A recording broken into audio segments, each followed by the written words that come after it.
Osiyo maktablarida bir muammo bor.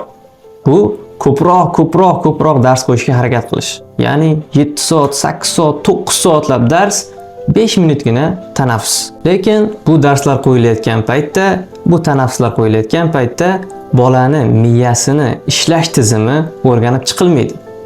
Bir tadqiqot o'tkazilgan, aynan Sharq mamlakatlarida maktablarda tanaffusni kattalar uchun 5 daqiqadan 10 daqiqaga ko'tarishgan. Kichkinalar uchun esa 15 daqiqaga ko'tarishgan. Bu esa avvalgi natijalar bilan solishtirganda o'quvchilarni bilimida o'zlashtirishda katta o'sishga olib kelgan. Hattoki o'quvchilar ham va o'qituvchilar ham darsga tayyorlanishda yaxshiroq tayyorlanib kelishgan.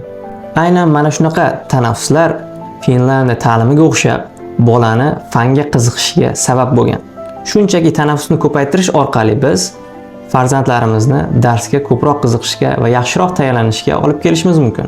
Shuning uchun ham Johnny School xususiy maktabida biz tanaffuslarni 15 daqiqa qilib belgiladik. Bu vaqtda o'qituvchilar ham keyingi darsiga yaxshiroq tayyorlana olishadi. O'quvchilar ham bo'sh vaqtda bir-biri bilan gaplashib, dam olib, birinchi darsdan ikkinchi darsga miyasini moslay olishadi. Va xuddi shunday o'quvchilar kamroq o'qisa ham, lekin o'qigan narsasi samaraliroq bo'lishiga yordam beradi.